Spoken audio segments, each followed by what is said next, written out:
aviation specialist and a former employee in the FAA. Steve, you can have the floor. Yes, hi, council members. My name is Stephen Tabor. I'm an attorney with the Tabor Law Group in Irvine, California. As Bill indicated, I'm a former attorney with the FAA in Chicago, the Great Lakes region, and my specialty in law is aviation and airport law, as well as environmental law. And I'm very familiar with the environmental process and the FAA guidance and regulations and statutes and orders. In light of what's transpired, I'm not really sure what it is that you want like to give me. I'd be happy to entertain questions that you might have. My background is in working with the FAA. I would say that I watched through the magic of YouTube a lot of the city council videos that were on YouTube concerning the airport, and you were asking a lot of good questions. I'm not certain that you were getting the right answers, or answers that were based in FAA orders, FAA guidance, FAA statutes, that sort of thing.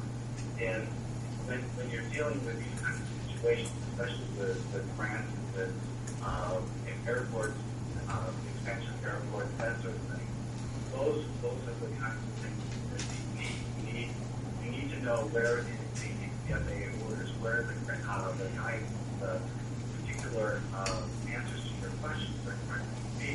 Otherwise, they're of little value. For example, there was a lot of...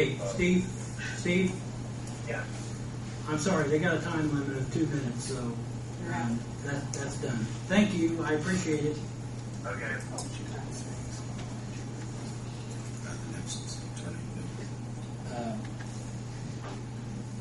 Mr. James Amin from Indianapolis. How do you spell that? Ammeen. He's versed in municipal law.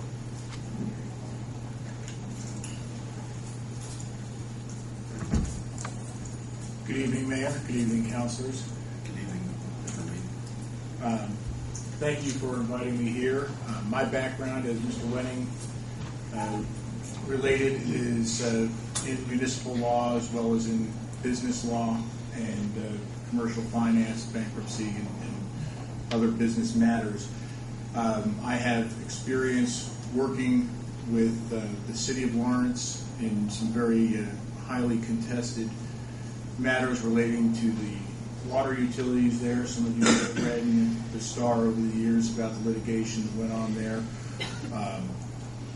And I was engaged as special counsel by the city, so I was in the situation of working alongside an OCC or city attorney like Mr. Corridan, and was instrumental in getting that litigation settled and then getting $19.8 million of taxable and tax-exempt bonds placed to fund the settlement and to fund capital improvements for the utilities moving forward while preserving the pilot payment for the city. I've also represented the state election division, which is, for want of a better phrase, a Noah's Ark of state government by statute.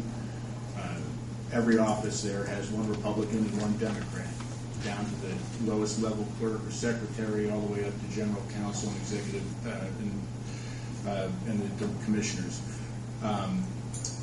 So I'm able to work with people in both parties and on both sides, and been able to demonstrate the ability to do that in a way that provides the right kind of independent legal counsel to a government entity that is not tinged by purely partisan politics. In fact, it was incumbent upon me to demonstrate that to both parties, because they operate by keeping an eye on each other in the election division. I don't know if I'm at my 2 minutes or not. You're pretty close there, Mr. Mean, and we don't mean to seem rude or disrespectful, but there will be a lot of people who want to speak this evening, I believe. but we appreciate your time coming down, and you never know what the future brings. Well, I am ready, willing, and able to serve if called upon to provide the council with its own independent counsel to help on these issues. Thank you. Thank you. Thank you. And I'll open it up to the audience. Sir? There's an old expression, penny wise and pound foolish. I can't believe that. Jerry, would you like to come to the podium, please?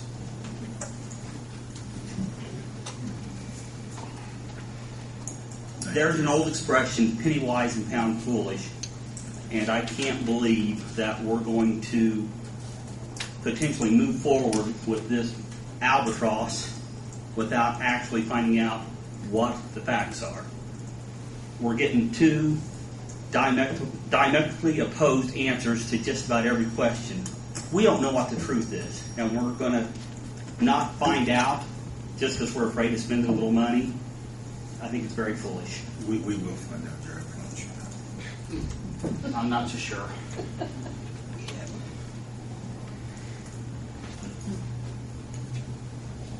Anyone else like to speak, please? Mr. Bailey? Mr. Mayor, members of the council, council members, I know from personal experience that some of the issues that come before you are very, very difficult issues. This issue, with all due respect, is a no-brainer. The current administration is behind this project. The previous administration was behind this project. The administration prior to that is behind this project. Why were all of those administrations behind this project? Because it is a good thing for the city. It's a good thing for the county. It's a good thing for the region. It started a while back, and it's going to continue, I guess. But I lost my train here. Make yourself. Something I'm going to get comfortable again. What comes before you, like I say, can be very, very difficult. This is not one of those things. It's got a lot of facts. Again, you aren't getting the answers that you want, maybe. The answers are there. They have always been there. Some of the businesses in town will not come forward to say, yes, we're going to use this airport. But I guarantee you, if that airport is built, they're going to use that airport. There is no doubt in my mind. There's no doubt in any mind of any of the business leaders of this community. If the federal government, if we approached the federal government and said, hey, we want to build a new fire station. We need a new fire station. Will you pay for 95% or more of that construction? We couldn't run fast enough to sign that agreement. If we need a new water treatment facility, we asked the federal government, will you pay for 95+% of the construction costs? We couldn't run fast enough to sign that agreement. Those are pieces of infrastructure that makes the city better. An expanded airport at 95% or better federal dollars is a piece of infrastructure that makes our city, our area, attractive. Thank you, Jerry. It's a no-brainer. All respect. Who's the timekeeper? I'll put him to work.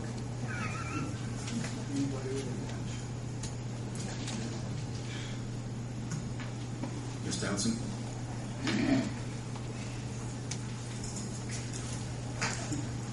Christine Townsend. I'm a recent new return resident. And in the 3 years that I've lived here, I've just kind of been amazed at some of the things I've seen. I wrote Daryl an email today, and I just had to pick a figure out of the air. I heard that he had some concerns about hiring an attorney and spending city dollars. And I'm very concerned about this city, too. I mean, I don't think we've probably got the library paid for. We don't have the police station paid for. We don't have, gobs of things around here paid for. I'd like to really know how much in debt this city is, especially with these hard economic times. But when tonight somebody said, oh, it's going to be $20,000 or $30,000 for this attorney, I about fell off my chair back there. That's almost nothing. I thought at least $50,000. So I don't understand why there was such a hesitation to spend $20,000 or $30,000. I also know that there's a project coming up where we want to take $850,000 to move the bricks that were put around the courthouse square